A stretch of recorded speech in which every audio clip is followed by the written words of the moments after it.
Hey everyone, and welcome back to another deep dive into the fascinating complexities of ancient economic systems. Tonight, we're embarking on a journey through one of history's most ambitious yet quietly revolutionary monetary experiments, the Persian Empire's attempt to create economic unity through the legendary Daric gold coin.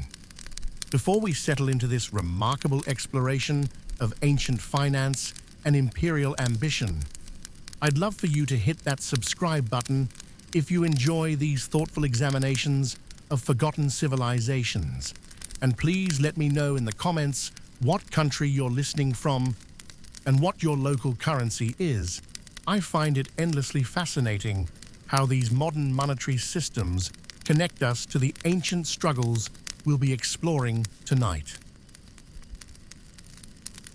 Take a moment to get comfortable, perhaps brew some herbal tea, dim those lights, and prepare your mind for a gentle journey, not through the dramatic clashes of armies or the intrigue of royal courts, but through something far more subtle and perhaps more revolutionary, the quiet transformation of how an entire civilization thought about value, exchange, and economic relationships. Tonight, we're going to examine how the Achaemenid Persians attempted to weave their vast empire together through the delicate threads of monetary policy, creating what would become the world's first truly international currency. Let's begin our contemplative exploration of how gold coins smaller than your thumb carried within them the weight of imperial dreams and the seeds of economic revolution. Picture, if you will, the moment around 515 BCE when Darius the Great, King of Kings, ruler of an empire that stretched from the sun-baked valleys of the Indus to the olive groves of Ionia, first held in his palm a perfectly minted Daric. The coin was no larger than a modern quarter, yet its weight, exactly 8.4 grams of nearly pure gold, represented something far more significant than mere precious metal. Stamped upon its surface with exquisite precision was the image of the Persian king himself, depicted as a bearded archer in the act of running forward, his bow drawn taut, an arrow nocked and ready for release. This was not simply money in any sense that previous civilizations would have recognized. It was a statement of intent, a promise of standardization, and a challenge to the economic order that had governed the ancient world for millennia. The story of the Daric begins with a problem that had confounded every great empire before Persia and would continue to challenge imperial administrators for centuries to come. How do you create economic coherence across vast distances, diverse peoples, and radically different traditions of value and exchange? The Achaemenid Empire, at its zenith under Darius and his successors, encompassed a geographical area larger than the continental United States, stretching across 3 continents and incorporating dozens of distinct peoples, each with their own languages, customs, religious practices, and economic systems. To understand the magnitude of this challenge, we must first appreciate the bewildering diversity of economic practices that existed within the Persian domains. In the ancient land of Egypt, where the Nile's annual flood had regulated agricultural life since time immemorial, the economy operated primarily through sophisticated grain-based calculations that had been refined over thousands of years. Egyptian farmers, craftsmen, and administrators lived in a world where wealth was measured in measures of wheat and barley, where the great temple complexes served as both religious centers and economic warehouses, and where transactions were recorded on papyrus scrolls in hieroglyphic and demotic scripts that bore witness to mathematical precision that would not be surpassed for centuries. The Egyptian system was one of staggering complexity and effectiveness, The annual inundation of the Nile created a natural calendar that governed not only agricultural production, but the entire rhythm of economic life. During the flood season, when agricultural work was impossible, the population was organized into massive public works projects. The construction of temples, irrigation systems, and royal monuments that served both as expressions of pharaonic power and as efficient mechanisms for distributing resources throughout the population. The grain stores accumulated during good years served as insurance against the inevitable years of poor floods, creating a system of economic stability that had sustained Egyptian civilization for over 2,000 years before the Persians arrived. Egyptian administrators had developed mathematical techniques for calculating complex ratios between different types of grain, methods for determining fair exchange rates between agricultural products and manufactured goods, and sophisticated systems for managing the labor of hundreds of thousands of workers on projects that might take decades to complete. The Great Pyramid of Giza, built over a millennium before the Persian conquest, stands as testament to the extraordinary organizational capabilities of this grain-based economy. The precision required to feed, house, and coordinate the efforts of the thousands of workers involved in such projects demanded economic planning and resource management of remarkable sophistication.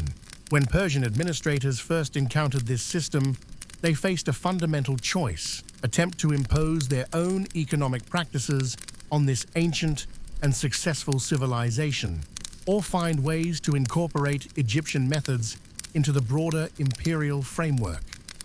The decision they made to allow the Egyptian economy to continue functioning largely according to its traditional patterns while creating bridges that would connect it to the broader imperial system would become a hallmark of Persian administrative philosophy and a key factor in the empire's remarkable success. Meanwhile, in the Greek cities of Western Anatolia, recently incorporated into the Persian Empire through the conquests of Cyrus and his generals, an entirely different economic world flourished. Here, in cities like Sardis, Ephesus, and Miletus, silver coins bearing the distinctive emblems of individual city-states circulated in markets where merchants argued over prices with the passionate intensity that characterized all aspects of Greek civic life. These coins were far more than simple media of exchange. They were assertions of political independence, expressions of civic pride, and symbols of the democratic ideals that distinguished Greek city-states from the monarchical systems that dominated most of the ancient world.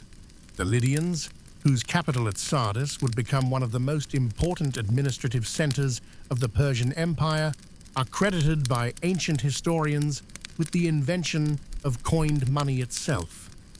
Whether this claim is historically accurate or not, there is no doubt that the region had developed sophisticated monetary practices centuries before the Persian conquest.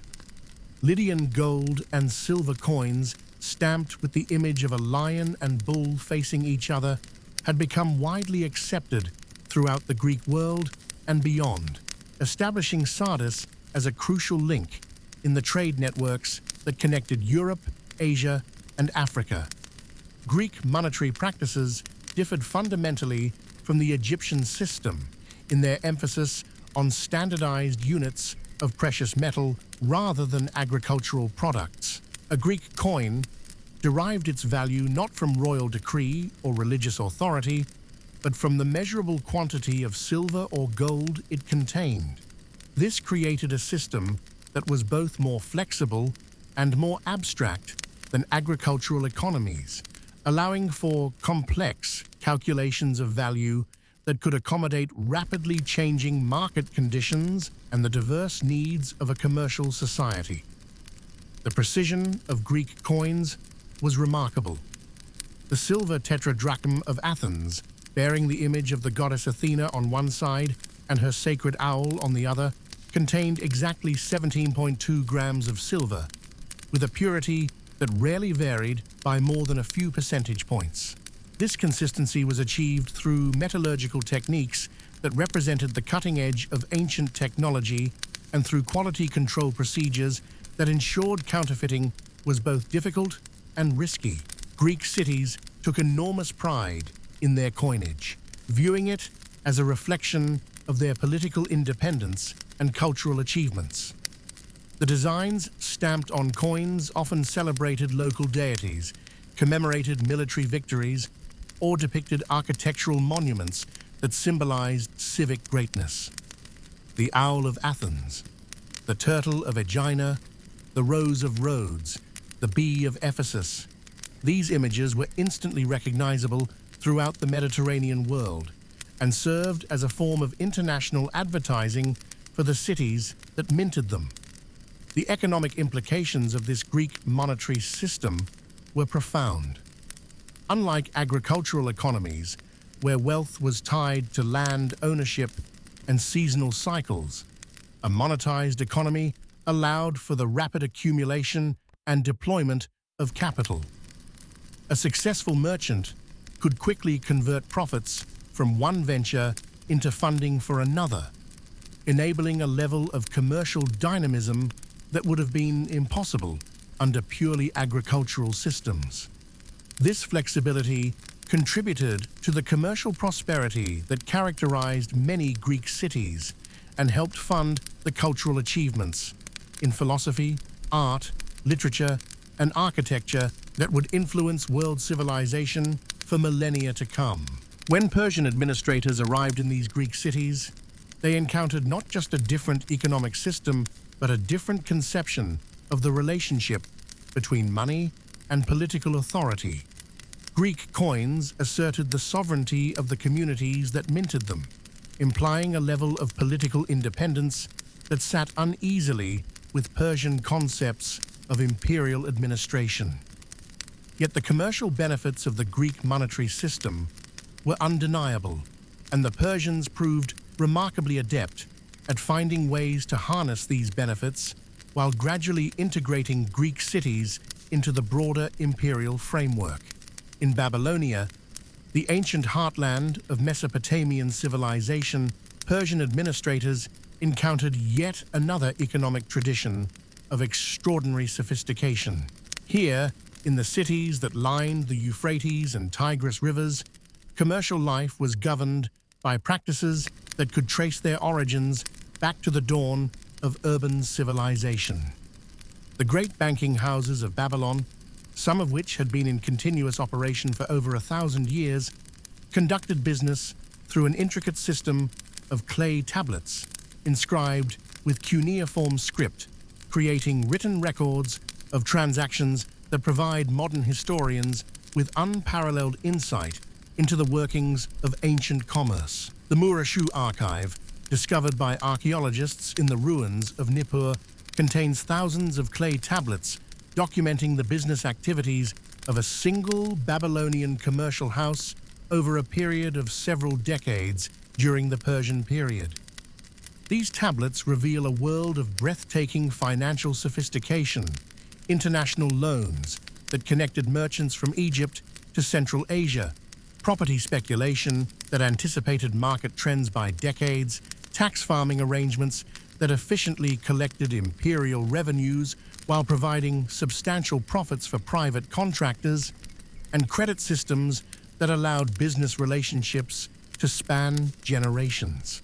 Babylonian commercial practices had evolved to accommodate the complexities of an urban civilization that depended on long-distance trade for many essential commodities. The region's agricultural productivity was enormous, but it required constant investment in irrigation systems and flood control measures that demanded sophisticated planning and resource allocation. The city's prosperity depended on trade networks that brought precious metals from Anatolia, gemstones from Central Asia, spices from India, and luxury goods from regions throughout the known world. To manage these complex relationships, Babylonian merchants had developed financial instruments that would not seem out of place in a modern commercial center. Letters of credit allowed transactions to be conducted across vast distances without the physical transport of precious metals. Futures contracts enabled farmers and merchants to hedge against seasonal price fluctuations. Partnership agreements distributed both profits and risks among multiple investors, enabling projects that would have been beyond the capacity of any individual merchant. The precision of Babylonian record-keeping was extraordinary. Clay tablets recorded not only the basic terms of transactions, but detailed information about interest rates, payment schedules, collateral arrangements, and the complex legal procedures that governed commercial disputes. These records were stored in organized archives that allowed for easy retrieval of documents years or even decades after their creation, creating an institutional memory that supported long-term business relationships and complex multi-generational enterprises. When Persian administrators integrated Babylonia into their imperial system, they inherited not just the wealth accumulated by these commercial houses, but the sophisticated financial infrastructure that had created that wealth. Rather than disrupting this system, the Persians proved remarkably adept at adapting it to serve imperial needs, while allowing it to continue generating the commercial profits that made Babylonia one of the wealthiest provinces of the empire.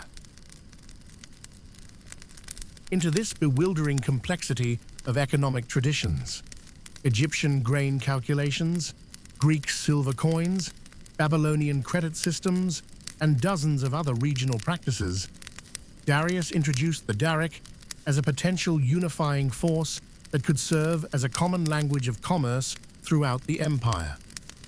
The decision to base this currency on gold rather than silver was itself significant and reflected sophisticated understanding of both metallurgy and international trade patterns. Gold possessed several characteristics that made it ideal for an international currency. Unlike silver, which was relatively common and formed the basis of many local monetary systems, gold was rare enough to maintain its value across vast distances and diverse economic conditions. A gold coin that commanded respect in the markets of Sardis would be equally valued in the trading posts of Bactria or the commercial centers of Egypt.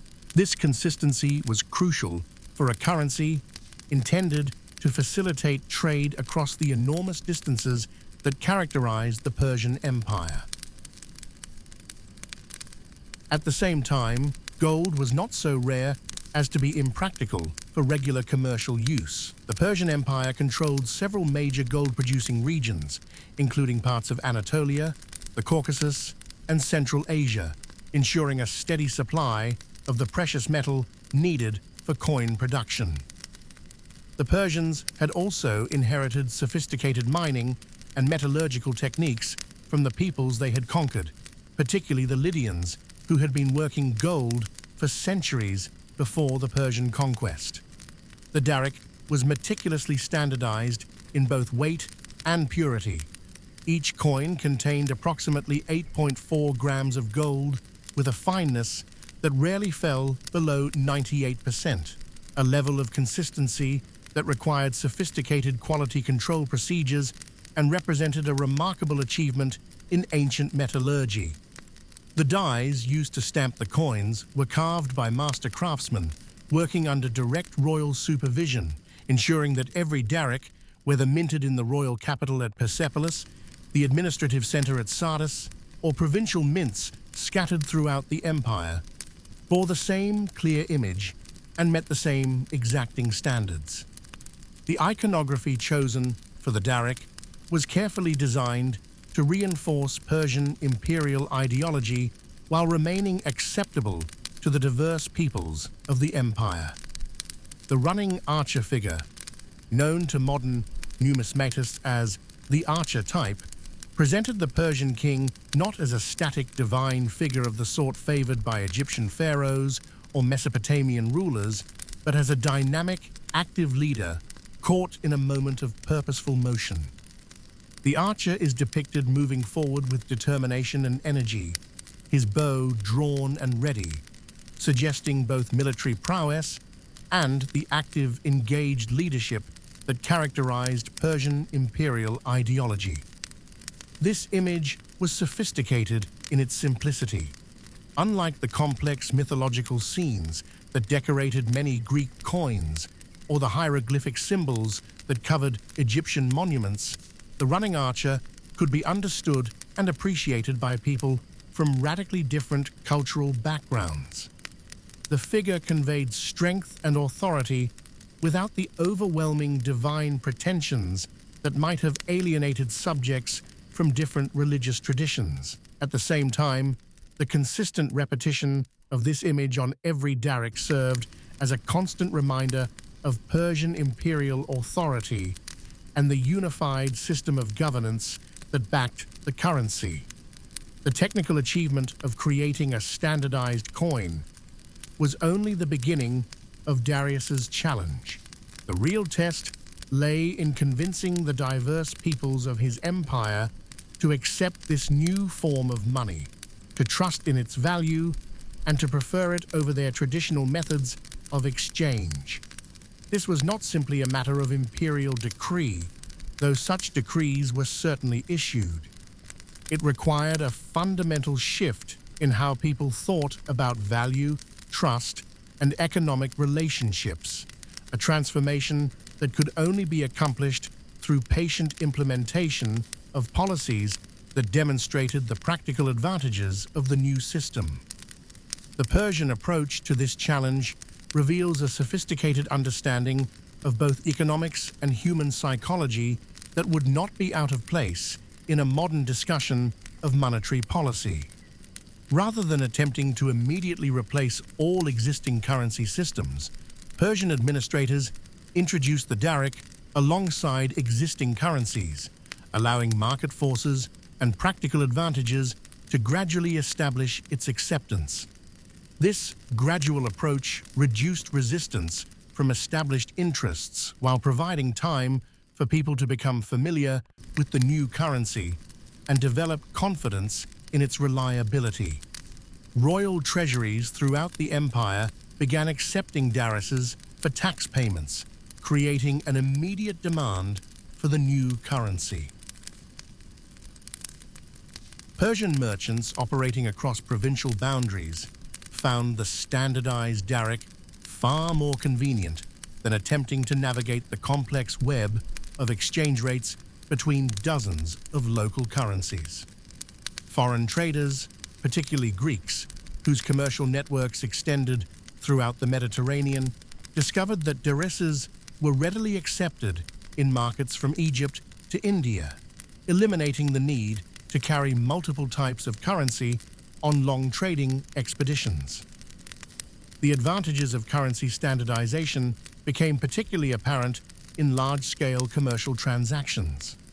A merchant organizing a trading expedition from Babylon to Egypt no longer needed to carry detailed knowledge of local exchange rates and currency preferences in every region through which he would pass. A Daric was a Daric, whether it was spent in Memphis, Damascus, or Samarkand, simplifying calculations and reducing the risks associated with currency conversion. These practical advantages were reinforced by the prestige associated with Persian imperial authority. The Daric was not merely a convenient medium of exchange, it was a symbol of connection to the most powerful and sophisticated government in the known world. Possessing darics implied participation in an international commercial network that offered access to goods, services, and opportunities that were simply not available through purely local economic systems. Yet even as the Daric began to spread throughout the Persian Empire, its introduction created unexpected consequences and revealed the deep complexities of monetary policy in the ancient world. The availability of standardized gold currency accelerated certain types of economic activity while disrupting others, creating new opportunities for some, while challenging the traditional economic relationships that had sustained others for generations. Local craft production, which had often operated through barter systems or traditional networks of reciprocal obligation, found itself increasingly drawn into a monetized economy where goods and services were valued in terms of their gold equivalent.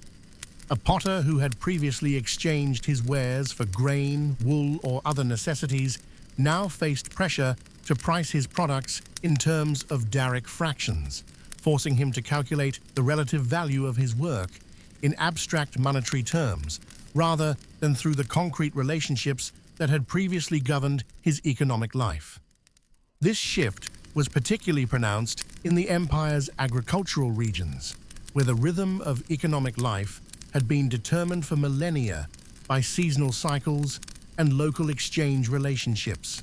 Before the introduction of the Daric, a farmer might have paid his taxes in grain, his rent through labor obligations, and his debts through a complex network of reciprocal relationships that bound him to his community through ties of mutual dependence and shared vulnerability to the uncertainties of weather and harvest.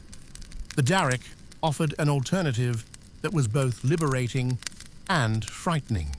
A successful harvest could now be converted directly into a form of wealth that could be stored indefinitely, transported without spoilage, and used to purchase goods from distant regions.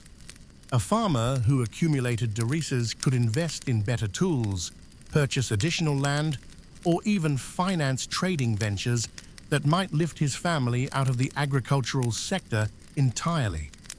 But this new flexibility came at the cost of traditional securities. A failed harvest, a bandit attack, or a merchant's betrayal could result in the loss of wealth that had taken years to accumulate, leaving a family with no recourse to the traditional support networks that had previously provided protection against economic disaster. The social implications of this transformation were profound and would continue to resonate throughout the Persian period and beyond. Wealth, which had previously been tied to land ownership, inherited status, or control over traditional trade routes, could now be accumulated and held in a form that was both portable and universally recognized.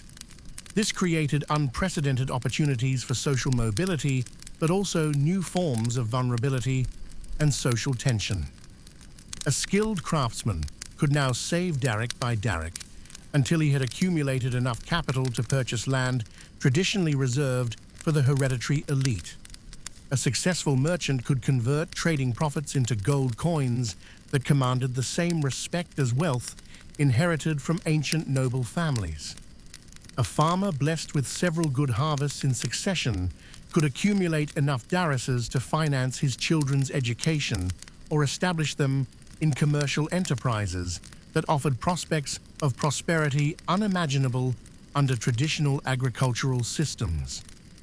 These possibilities were revolutionary in their implications for ancient social structures, but they were also limited by the realities of how economies actually functioned in the ancient world. The vast majority of the Persian Empire's population remained engaged in agricultural production, and for these people, currency was often more of a complication than a convenience. Their economic lives continued to be structured around seasonal cycles, local exchange relationships, and traditional obligations to landlords and tax collectors that were better served by traditional forms of payment than by monetary transactions. The Persian administration was well aware of these dynamics and attempted to manage them through a combination of regulation and flexibility that would become characteristic of Persian governance in many spheres. Provincial governors, the satraps who administered the empire's various regions, were given considerable autonomy in implementing monetary policy according to local conditions and traditions. A satrap governing a region with strong commercial traditions and well-established trade networks might push aggressively for Daric adoption as a means of integrating his province more closely with the imperial economy. A satrap responsible for a primarily agricultural region might allow traditional payment systems to continue indefinitely while gradually introducing darices for specific types of transactions. This flexibility extended to the treatment of existing financial institutions and commercial practices. In Babylonia, the great banking houses were not displaced by Persian monetary policy, but rather incorporated into it as valuable partners in the task of imperial administration. The Murashu archive shows these institutions seamlessly adapting to the new currency, conducting transactions in darices while maintaining their traditional clay tablet record-keeping systems and their sophisticated credit and investment practices. A single contract from this period might specify payments in darices, silver shekels, and barley measures, reflecting the complex reality of an economy in transition between different monetary systems and traditional exchange methods. This flexibility allowed established commercial relationships to continue functioning while gradually incorporating new imperial standards, minimizing disruption while maximizing the benefits of monetary standardization. The Greek cities of Ionia presented a different but equally complex challenge for Persian monetary policy. These communities had strong traditions of monetary independence that were deeply intertwined with their concepts of political autonomy and civic identity. The silver coins minted by Greek cities were not merely convenient media of exchange. They were symbols of the political independence and cultural achievements that distinguished Greek civilization from the monarchical systems that dominated most of the ancient world. The Persian solution to this challenge was characteristically subtle and sophisticated. Rather than demanding the immediate cessation of local minting or the abandonment of traditional Greek monetary practices, Persian administrators established official exchange rates between darices and the various silver currencies used throughout the Greek world. These rates were set by imperial decree, but were periodically adjusted to reflect changing economic conditions and to maintain the Daric's attractiveness relative to local alternatives. This policy effectively created an early form of managed exchange rate system that allowed Greek cities to maintain their traditional monetary practices while gradually integrating them into the broader imperial economy. A Greek merchant could continue to conduct local business using traditional silver coins while switching to darices for transactions that crossed provincial boundaries or involved dealing with Persian administrative authorities. The psychological dimension of this policy was as important as its practical effects. By allowing Greek cities to continue minting their own coins, Persian administrators demonstrated respect for local traditions and avoided the resentment that might have been generated by forcing immediate monetary conversion. At the same time, by offering practical incentives for Daric adoption, such as preferential treatment in tax collection and simplified procedures for long-distance trade, they created positive reasons for individuals to choose the imperial currency rather than relying solely on compulsion. Archaeological evidence from sites throughout the former Persian Empire reveals the gradual success of this approach.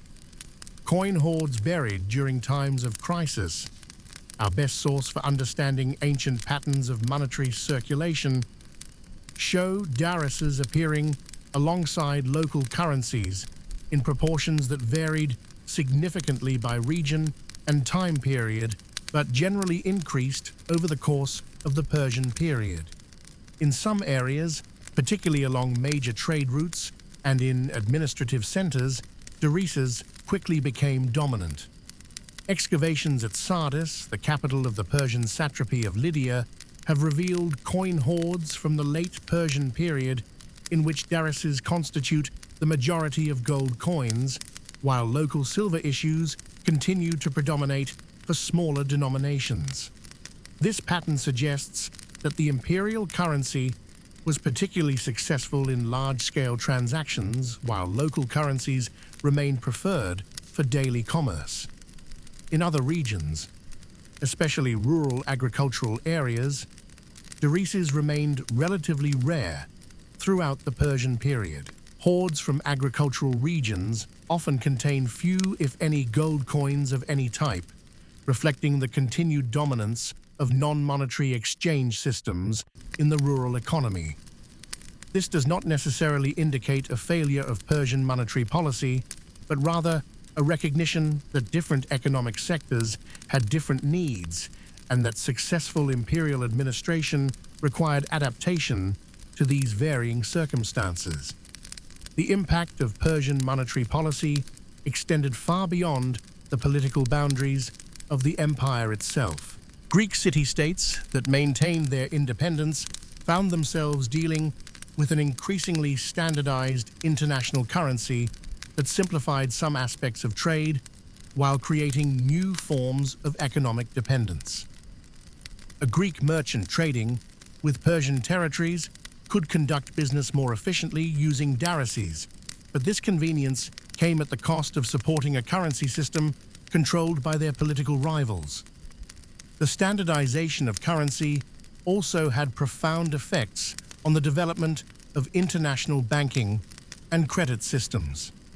Before the Daric, long-distance trade required complex networks of personal relationships and specialized local knowledge. A merchant traveling from Babylon to Egypt needed to understand not only the exchange rates between various regional currencies, but also the commercial practices, legal systems, and social conventions of each territory through which he passed.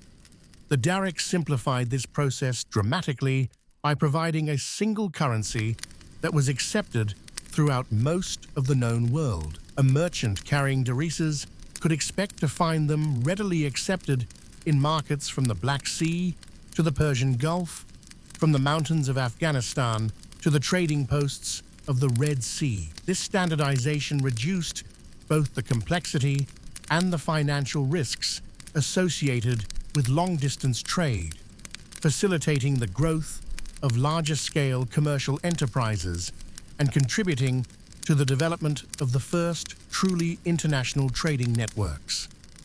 The resulting expansion of commercial activity had important implications for technological and cultural exchange, as well as purely economic development. Merchants who could efficiently conduct business across vast distances also served as conduits for the exchange of ideas, technologies, and cultural practices. The astronomical knowledge developed by Babylonian scholars reached Greek mathematicians through Persian trade networks. Artistic motifs and decorative techniques spread from Central Asia to the Mediterranean through the same commercial channels that carried darics and other trade goods. Persian monetary policy thus contributed to what historians have recognized as the first great age of cultural globalization, a period when ideas, technologies, and artistic traditions spread across vast distances with unprecedented speed and scope. The Daric served both as a facilitator of these exchanges and as a symbol of the interconnected world that Persian imperial administration had created. As we continue our gentle exploration through the golden corridors of Persian monetary innovation, we find ourselves witnessing how the carefully planned introduction of the Daric began to reshape not merely the mechanics of trade and commerce, but the very fabric of social relationships throughout one of history's greatest empires.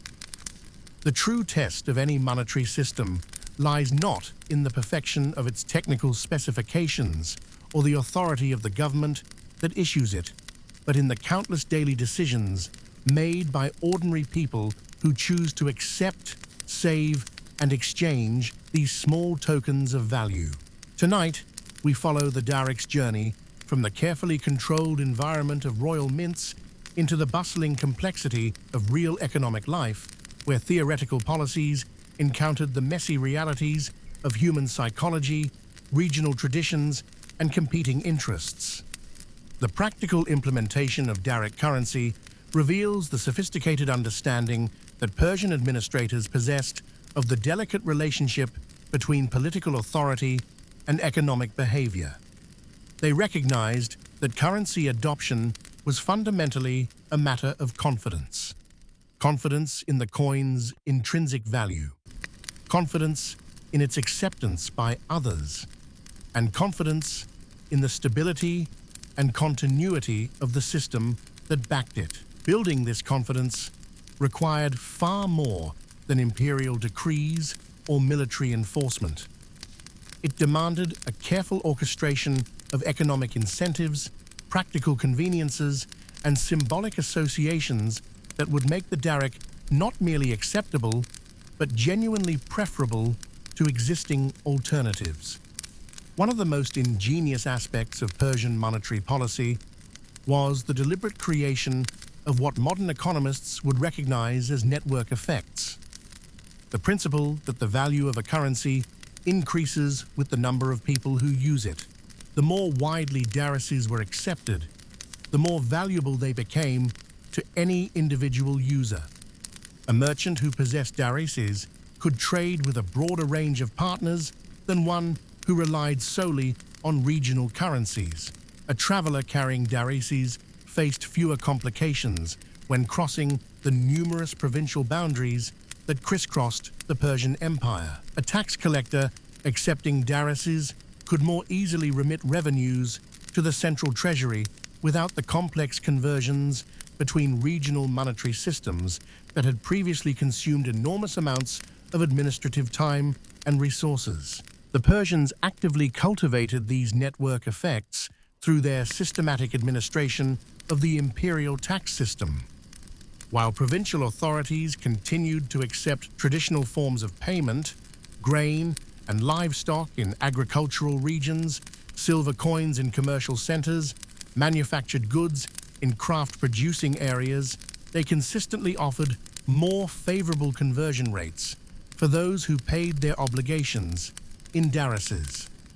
This policy created a steady demand for the imperial currency without forcing unwilling subjects to abandon familiar monetary practices or disrupting traditional economic relationships that had sustained local communities for generations. The psychological dimension of this policy was equally important and reveals the sophisticated understanding of human nature that characterized Persian administration in many spheres. By continuing to accept traditional payments, the Persian government demonstrated respect for local customs and avoided the resentment that might have been generated by forcing immediate monetary conversion. Subjects could interpret this flexibility as evidence of Persian tolerance and reasonableness, creating positive associations with imperial rule that extended far beyond purely economic considerations. At the same time, by consistently offering better terms for Daric payments, Persian administrators created positive incentives for currency adoption rather than relying solely on the threat of punishment or the exercise of imperial authority. This approach recognized that lasting economic change must be based on genuine perceived advantages rather than mere compliance with superior force.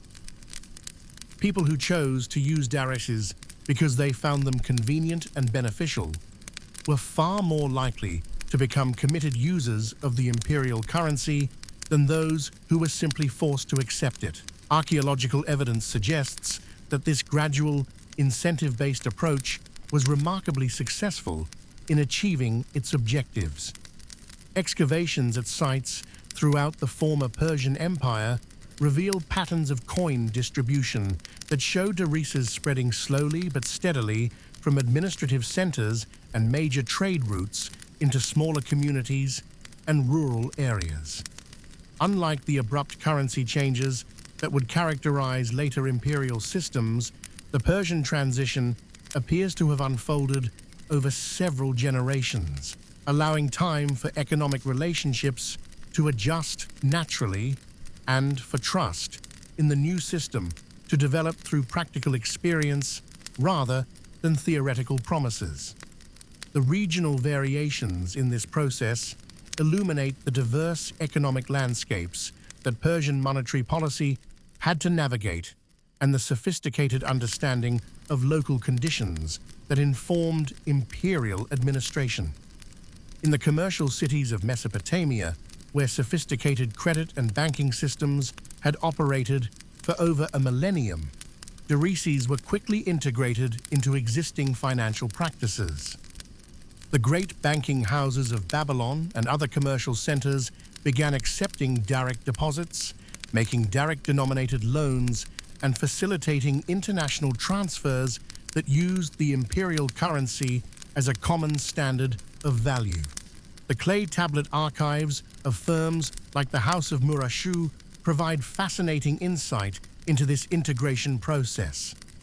These records show a seamless blending of traditional Babylonian commercial practices with Persian monetary innovations, creating hybrid systems that captured the benefits of both approaches. A single transaction might involve payments specified in darics, traditional silver shekels, and measures of barley, reflecting the complex reality of an economy that was adapting to new possibilities while maintaining connections to established practices.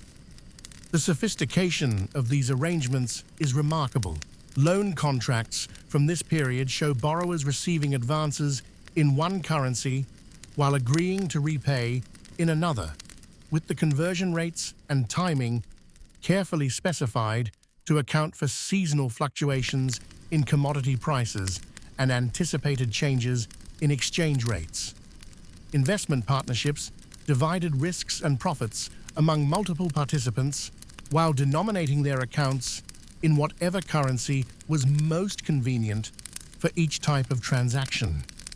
Property sales used Daric valuations to establish prices while allowing payments to be made through whatever combination of currencies, commodities, and services was most convenient for the parties involved. This flexibility extended to the treatment of interest rates and credit terms, which were adjusted to reflect the different characteristics of various currencies and payment methods. Loans denominated in darics might carry different interest rates than those specified in silver or barley, reflecting not only the relative scarcity and stability of different forms of value, but also the practical considerations involved in storing, transporting, and exchanging different types of assets. The integration process proceeded differently in Egypt, where the ancient grain-based economy had its own deeply established rhythms and institutional structures. Here, darics initially appeared primarily in transactions involving the Persian administrative apparatus, payments for government contracts, compensation for military service, purchases of luxury goods imported from other parts of the empire. The traditional agricultural economy continued to operate largely through barter and obligation systems that had been refined over thousands of years, but the Daric provided a crucial bridge that allowed Egyptian producers to participate in the broader imperial economy when circumstances made such participation advantageous. Egyptian temple complexes, which had served as both religious centers and economic institutions since the dawn of pharaonic civilization, proved particularly adept at incorporating Daric transactions into their traditional administrative practices. Temple priests, who managed vast estates and controlled enormous stores of grain and other commodities, began accepting darics for certain types of offerings and payments while maintaining their traditional role as managers of the agricultural economy. This adaptation was facilitated by the sophisticated mathematical and administrative techniques that Egyptian priests had developed over millennia of managing complex economic relationships.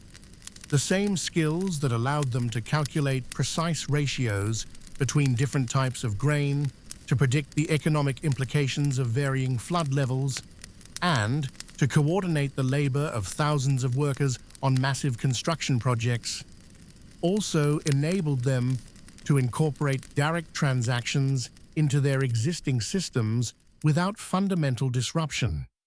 Temple records from the Persian period show this integration process in remarkable detail. Accounts that had previously been kept entirely in terms of grain measures and other traditional units begin to include Daric valuations for certain types of transactions. Priests developed conversion tables that allowed them to translate between darics and traditional Egyptian units of value, creating hybrid accounting systems that could accommodate both imperial and local needs. The psychological and social implications of these changes were profound, though they unfolded gradually over several generations. In a society where wealth and social status had been determined primarily by control over agricultural land and traditional hereditary positions, the availability of a portable, standardized form of value began to create new possibilities for social mobility and economic advancement. Egyptian craftsmen, who had previously been limited to local markets, could now save darics and use them to purchase raw materials from distant regions or to finance trading expeditions that might connect them to commercial networks spanning the entire empire. Successful farmers could convert agricultural surpluses into gold coins that maintained their value regardless of seasonal fluctuations or local harvest conditions. Even priests and temple administrators could accumulate personal wealth through skillful management of Daric transactions while continuing to fulfill their traditional religious and social roles. Greek cities presented yet another set of challenges and opportunities for Persian monetary policy. The proud tradition of civic coinage in the Greek world meant that local silver currencies carried important symbolic significance that extended far beyond their purely economic functions. A coin bearing the image of Athena was not merely a convenient medium of exchange, but a statement of Athenian identity, independence, and cultural achievement. The Owl of Athens, the Turtle of Aegina, the Rose of Rhodes, these images were intimately connected to civic pride and political autonomy in ways that made them psychologically irreplaceable, regardless of their practical convenience or inconvenience.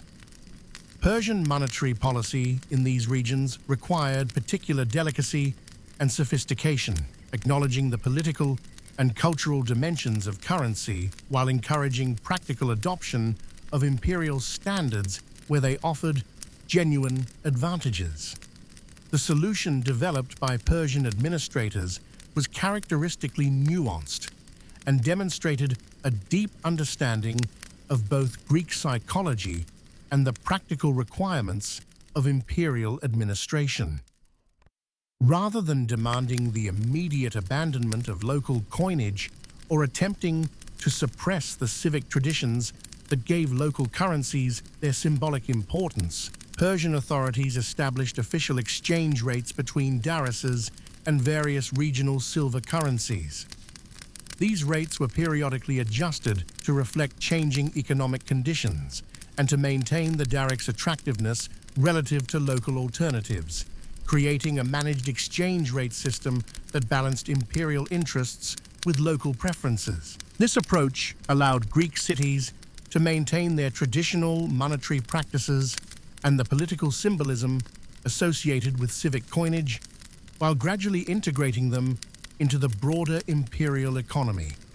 Greek merchants could continue to conduct local business using familiar silver coins while switching to darics for transactions that crossed provincial boundaries or involved dealing with Persian administrative authorities. This flexibility reduced resistance to imperial policies while capturing many of the practical benefits that currency standardization could provide. The long-term effects of this policy were subtle but significant. While Greek cities continued to mint their own coins throughout the Persian period, the designs and weight standards of these local issues began to show Persian influence. Some cities adopted iconographic elements that reflected their incorporation into the Persian Empire while maintaining their distinctive local character. Others adjusted their weight standards to create more convenient relationships with Persian currency, simplifying exchange calculations while preserving local monetary traditions. The relationship between gold and silver in the Persian monetary system reflected broader patterns of international trade and resource distribution that extended far beyond the immediate concerns of currency policy. The Persian Empire's control over major gold-producing regions, particularly in Anatolia, the Caucasus, and parts of Central Asia, provided a steady supply of the precious metal needed for Daric production. At the same time, the widespread circulation of silver currencies throughout the empire created opportunities for profitable arbitrage between the two metals that Persian policy actively encouraged as a means of maintaining currency stability and promoting economic integration. Persian administrators understood that the relationship between gold and silver was not merely a technical matter of metallurgy and mining, but a crucial component of international economic relationships that could be used to strengthen imperial control while promoting commercial prosperity. Official exchange rates between gold and silver were established by imperial decree, but actual market rates fluctuated based on supply, demand, and regional conditions, creating opportunities for sophisticated merchants to profit through careful attention to market dynamics and geographical variations in metal values. This arbitrage activity was actively encouraged by Persian policy because it served multiple imperial objectives simultaneously. Merchants who transported silver to regions where it commanded premium prices relative to gold helped to distribute Persian currency more widely, while strengthening the commercial networks that bound the empire together. The profits generated by successful arbitrage operations provided the capital necessary for further expansion of trade networks and commercial infrastructure, creating a self-reinforcing cycle of economic growth and integration. The technical challenges involved in managing this complex system were enormous and required innovations in administrative practice that would influence imperial governance for centuries to come. Maintaining consistent weight and purity standards across mints scattered from Asia Minor to Central Asia demanded sophisticated quality control procedures and regular communication between provincial administrators and the imperial capital. Preventing counterfeiting required careful attention to die-cutting techniques, specialized training for officials responsible for verifying authentic coins, and the development of security measures that made unauthorized copying both difficult and risky. Persian solutions to these challenges pioneered many techniques that would later become standard features of imperial monetary systems throughout the ancient world. Die designs were carefully standardized through the use of master patterns that were distributed to provincial mints, ensuring that authentic coins could be reliably distinguished from imitations regardless of where they were produced. The dies themselves were regularly updated with subtle modifications that made counterfeiting more difficult while allowing authorized mints to demonstrate their compliance with imperial standards. Provincial mints were required to submit regular samples of their production to central authorities for quality inspection, creating a system of oversight that maintained standards while allowing for the administrative flexibility necessary to manage such a geographically dispersed operation. These inspections were conducted by specially trained officials who possessed the technical expertise necessary to evaluate metallurgical quality and the authority to shut down mints that failed to meet imperial standards. The development of these administrative procedures had important implications that extended far beyond their immediate function in maintaining monetary standards. The need for regular communication between different parts of the empire strengthened the administrative systems that bound Persian domains together, contributing to the development of the sophisticated bureaucratic machinery that enabled the empire to function effectively across such vast distances and diverse territories. The requirement for technical expertise in metallurgy, die cutting, and quality control encouraged the development of specialized knowledge and the training of skilled administrators whose capabilities could be applied to other aspects of imperial governance. The same attention to detail and precision that ensured the quality of Persian coinage also characterized Persian achievements in engineering, architecture, and military organization. Moreover, the circulation of standardized currency created new forms of information flow throughout the empire that enhanced both economic efficiency and administrative control. Exchange rates, market prices, and commercial conditions in one region could quickly influence economic decisions in distant provinces through the medium of currency transactions. A grain shortage in Egypt might drive up food prices in Babylon, leading to increased demand for Persian gold as merchants sought to finance emergency imports. A military campaign in Scythia might reduce the supply of nomadic products in Mediterranean markets, creating opportunities for alternative suppliers in other parts of the empire. This increased economic integration had important military and political implications that Persian administrators were quick to recognize and exploit. The ability to quickly mobilize resources from throughout the empire gave Persian rulers considerable advantages in responding to external threats or internal rebellions.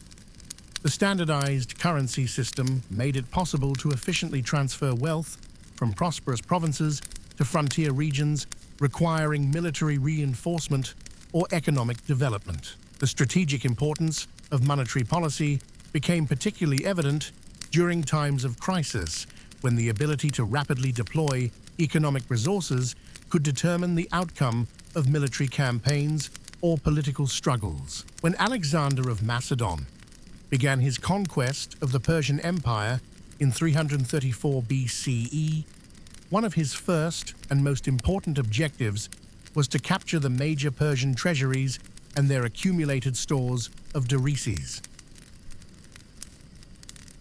Control over the imperial currency system provided immediate access to the financial resources necessary for continued military operations and helped legitimize claims to political authority in the eyes of both Persian administrators and subject populations. Alexander's treatment of the Persian monetary system after his conquest reveals the fundamental importance that currency had acquired in imperial administration and international relations. Rather than immediately replacing darics with Macedonian currency or attempting to impose entirely new monetary practices, Alexander continued minting gold coins using Persian weight standards and iconographic traditions. This decision recognized that abrupt monetary changes might disrupt the economic systems that supported his new empire and alienate the administrators and merchants whose cooperation was essential for effective governance. The persistence of Persian monetary influences long after the fall of the Achaemenid dynasty provides compelling testimony to the fundamental soundness of the original system and the deep roots it had developed in the economic life of the ancient world. Hellenistic kingdoms throughout the former Persian territories continued to mint gold coins based on Daric weight standards for centuries after Alexander's conquest. The Ptolemies of Egypt, the Seleucids of Syria and Mesopotamia, the Greco-Bactrian kingdoms of Central Asia, and numerous other successor states all incorporated elements of Persian monetary practice into their own systems.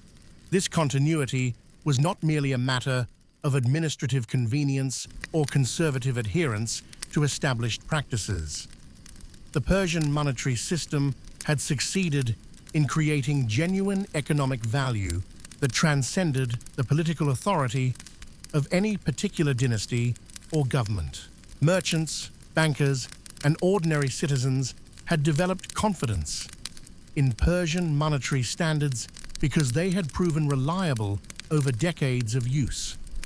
Weight standards, purity requirements, and exchange rate relationships had become embedded in commercial practices and legal systems throughout the ancient world.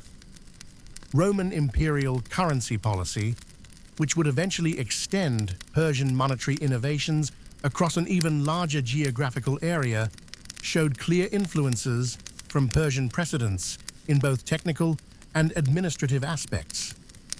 The Roman approach to provincial currencies, allowing local systems to continue operating alongside imperial standards while gradually encouraging adoption of Roman practices, closely paralleled Persian methods.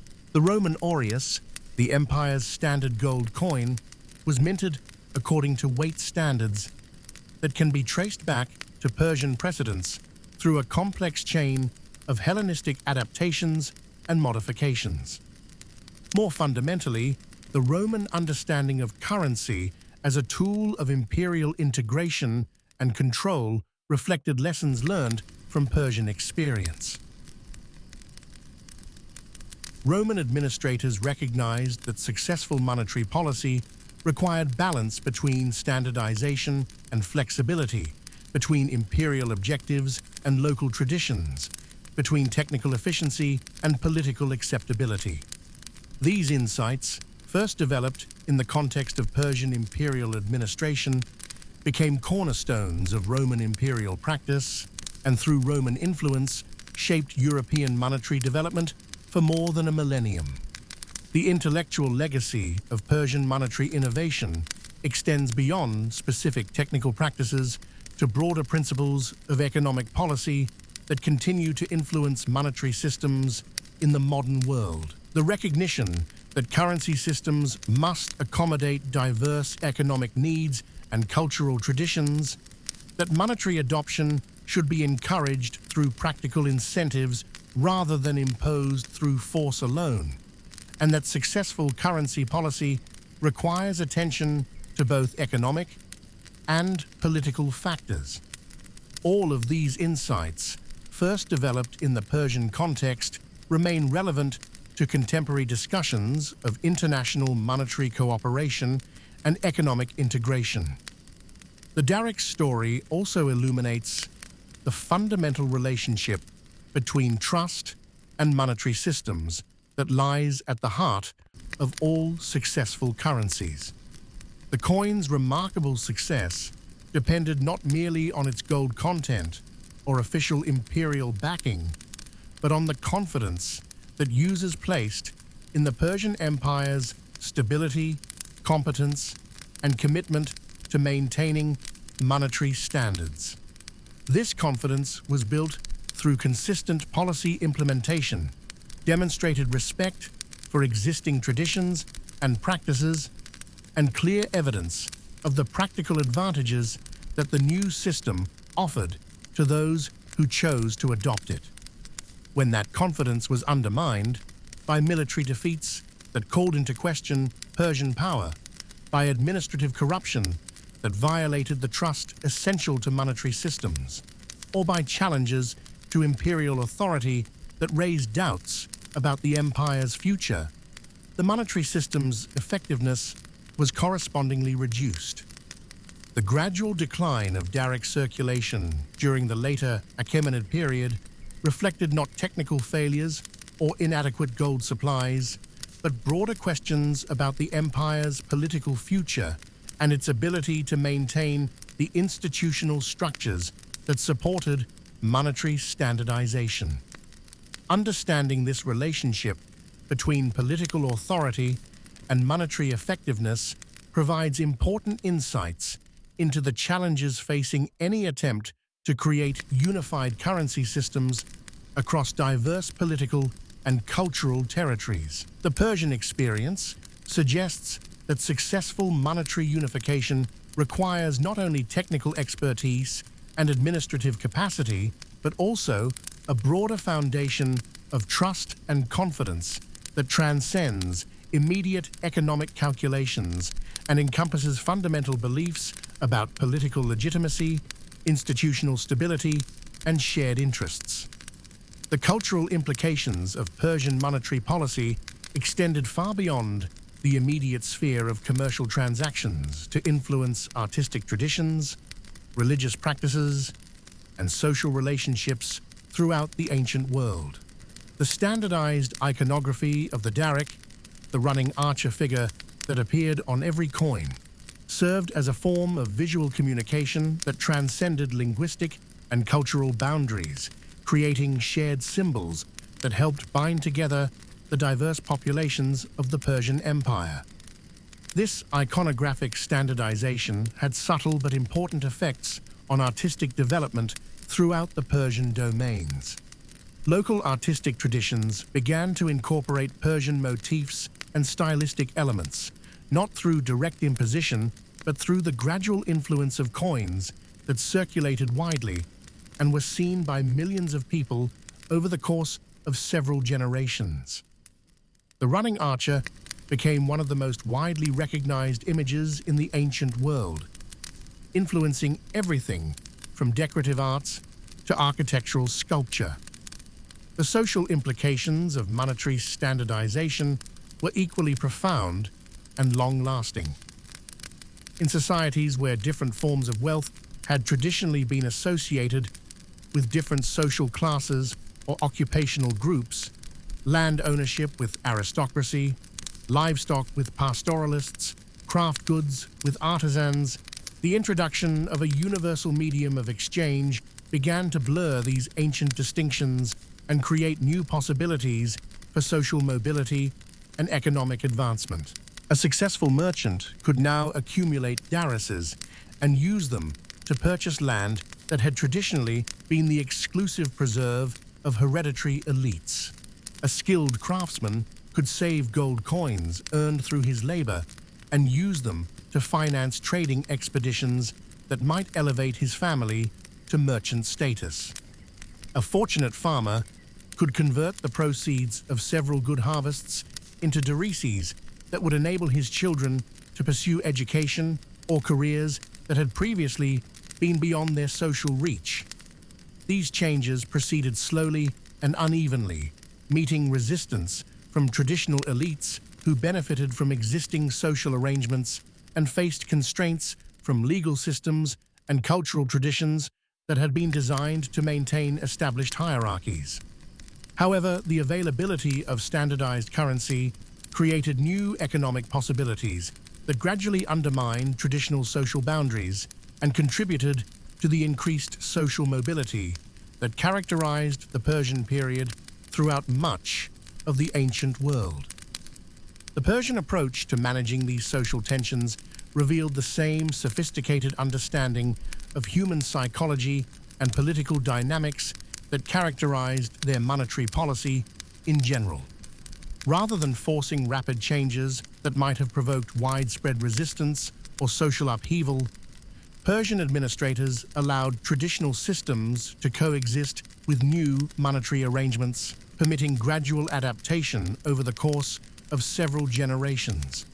This policy of managed transition helped maintain political stability while allowing economic innovation to proceed at a pace that could be absorbed without fundamental disruption to social order. The result was a transformation that was profound in its ultimate effects, but gradual enough in its implementation to avoid the violent conflicts that often accompanied rapid social change in the ancient world. The administrative challenges of managing such a complex monetary system across such vast distances and diverse populations were unprecedented in their scope and complexity. The Persian Empire encompassed territories that are now part of more than 30 modern countries, stretching across 3 continents and including populations that spoke dozens of different languages and practiced radically different forms of economic organization. Coordinating monetary policy across this enormous and diverse territory required innovations in administrative practice that pushed the boundaries of what was technically possible with ancient communication and transportation systems. Regular communication between the imperial capital and provincial mints demanded a sophisticated postal system that could reliably deliver technical specifications, quality standards, and policy updates across distances that might require months to traverse.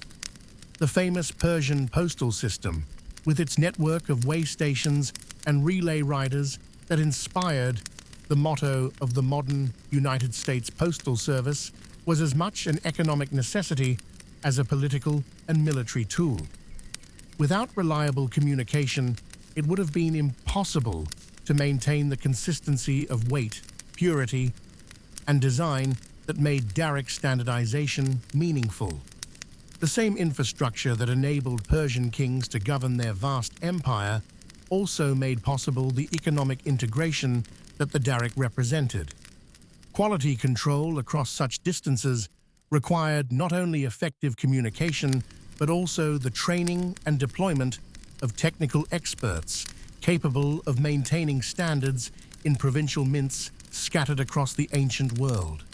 Persian administrators developed training programs that created a cadre of skilled metallurgists, die cutters, and mint supervisors whose expertise ensured that darices produced in distant provinces met the same exacting standards as those minted in the imperial heartland. These technical specialists formed part of a broader administrative class that became one of the Persian Empire's most important innovations in governance. Unlike earlier empires that had relied primarily on military force or traditional tribal relationships to maintain control, the Persian system created professional administrators whose careers depended on technical competence and loyalty to imperial institutions rather than personal relationships or hereditary status. The development of this administrative class had important implications for the long-term stability and effectiveness of Persian governance. Professional administrators had strong incentives to maintain the systems that supported their careers and social status, creating a constituency for institutional continuity that helped the empire weather political crises and dynastic transitions. The same administrators who ensured the quality of Persian coinage also managed tax collection, organized public works projects, and coordinated military logistics with a level of professional competence that was unprecedented in the ancient world. The circulation of standardized currency throughout this administrative system created new forms of accountability and control that strengthened imperial governance while reducing opportunities for corruption and mismanagement. Tax collectors who handled darices could be more easily audited than those who dealt with complex mixtures of local currencies and commodity payments.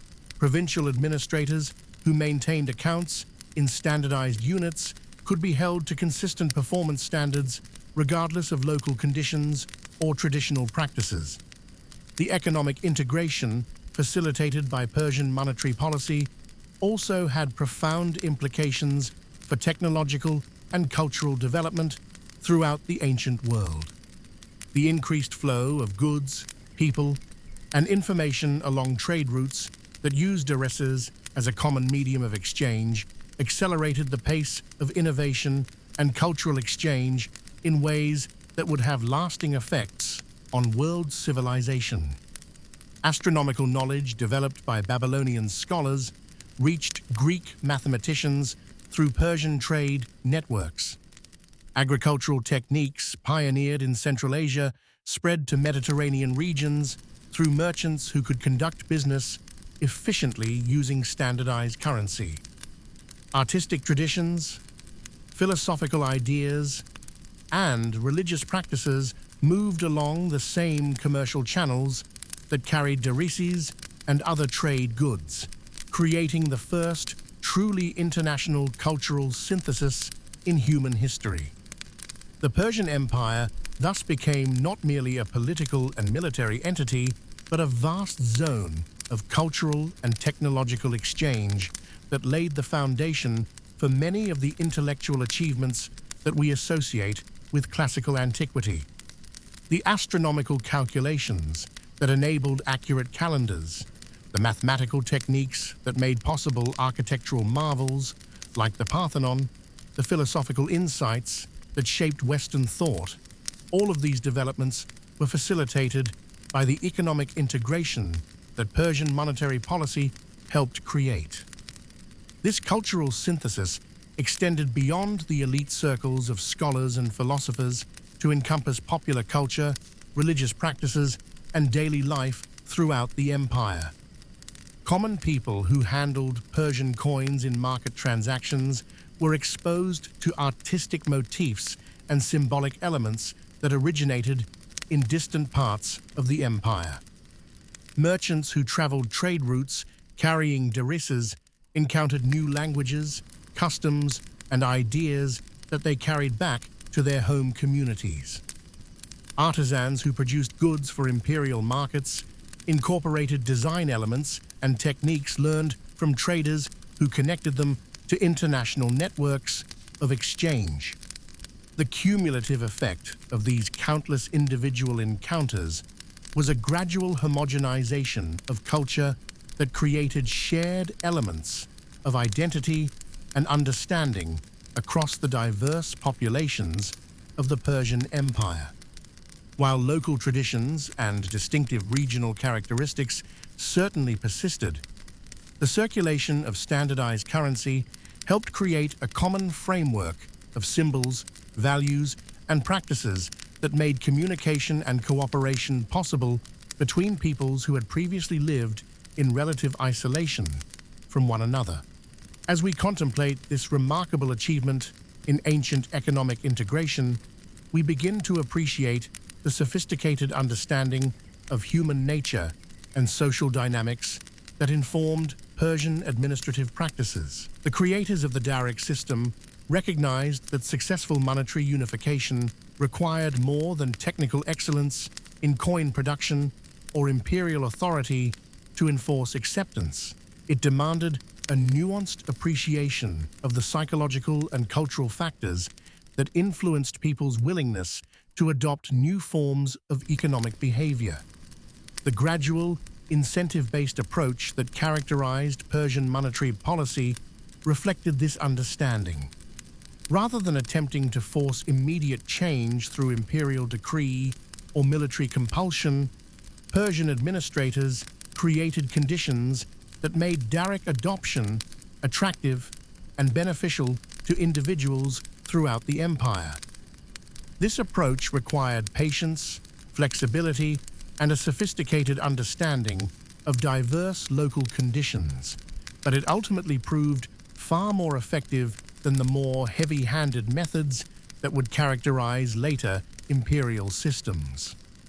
The legacy of this approach extends far beyond the specific historical context of the Persian Empire to influence modern understanding of monetary policy and international economic cooperation. The recognition that successful currency systems must accommodate diverse needs and traditions, that monetary adoption should be encouraged rather than coerced, and that effective economic integration requires attention to political and cultural as well as purely economic factors. All of these insights, first developed in the Persian context, continue to inform contemporary discussions of international monetary cooperation and economic integration. As we allow these ancient stories of innovation and adaptation to settle into our consciousness, we begin to understand how the small gold coins that once circulated throughout the Persian Empire carried within them not only economic value, but also the hopes and aspirations of countless individuals who sought prosperity, security, and connection with the broader world. The merchants who saved darics to finance trading expeditions, the craftsmen who accepted them in payment for their work, the farmers who converted grain surpluses into gold coins. All of these people participated in an economic experiment that was unprecedented in its scope and ambition. The success of this experiment depended ultimately on the trust and confidence that ordinary people placed in the system and the institutions that supported it. This trust was built not through propaganda or coercion, but through consistent demonstration of the practical benefits that the system provided and the reliability of the standards that governed its operation. The Persian administrators who created and maintained the Daric system understood that trust, once lost, was extraordinarily difficult to regain, and they invested enormous effort in maintaining the consistency and reliability that made such trust possible. The gradual decline of the Daric system during the later Achaemenid period provides sobering evidence of how quickly and completely monetary systems can collapse when the trust that supports them is undermined. Military defeats, administrative corruption, and political instability gradually eroded confidence in Persian institutions, and with it the willingness of people throughout the empire to accept and use Persian currency. The physical coins remained as beautiful and technically excellent as ever, but without the trust that gave them meaning and value, they became mere lumps of gold with little practical significance. This relationship between trust and monetary effectiveness reminds us that currency systems are ultimately social constructions that depend on shared beliefs and mutual agreements rather than purely technical or material factors. The gold content of a Daric gave it intrinsic value, but its effectiveness as currency depended on the much more fragile foundation of human confidence and institutional reliability. Understanding this relationship provides important insights into the challenges facing modern attempts to create international monetary systems and economic integration across diverse political and cultural territories. The Persian experience suggests that such efforts are most likely to succeed when they are based on genuine mutual benefit, respect for diverse traditions and interests, and patient construction of trust through consistent performance rather than grand pronouncements or formal agreements. As we draw our exploration of this remarkable ancient experiment to a close, we can appreciate both its extraordinary achievements and the valuable lessons it provides for understanding the eternal challenges of human economic cooperation. The Daric succeeded in creating the world's first truly international currency, facilitating trade and cultural exchange across distances that had never before been bridged by common economic institutions. It demonstrated the possibility of economic integration across enormous geographical and cultural distances, while maintaining respect for local traditions and diverse ways of life. At the same time, the Persian experience revealed the inherent limitations and vulnerabilities of even the most sophisticated monetary systems. Complete currency standardization proved neither feasible nor necessarily desirable, as different regions and economic sectors continued to benefit from specialized arrangements suited to their particular circumstances. The system's ultimate dependence on political stability and institutional trust made it vulnerable to the same forces that threatened the empire itself. Let the gentle wisdom of this ancient story settle around you now like a warm, golden light, illuminating the connections between past and present, between the challenges faced by Persian administrators 25 centuries ago and the economic questions that continue to shape our modern world. The careful balance between standardization and flexibility, between imperial authority and local autonomy, between technical efficiency and human understanding. These same tensions continue to influence contemporary efforts to create prosperity through cooperation and exchange.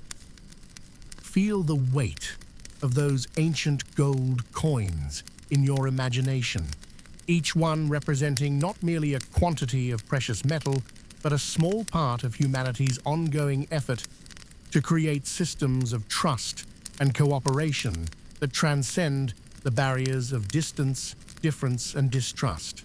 The running archer stamped on every Daric symbolized not only Persian imperial authority, but also the human aspiration to move forward with purpose and determination, to bridge the gaps that separate us from one another, to create through patient effort and mutual understanding the foundations for shared prosperity and peace. Close your eyes now and let these stories of ancient innovation carry you gently toward rest, secure in the knowledge that human creativity and wisdom have always found ways to overcome seemingly impossible challenges through patience, understanding, and commitment to the common good.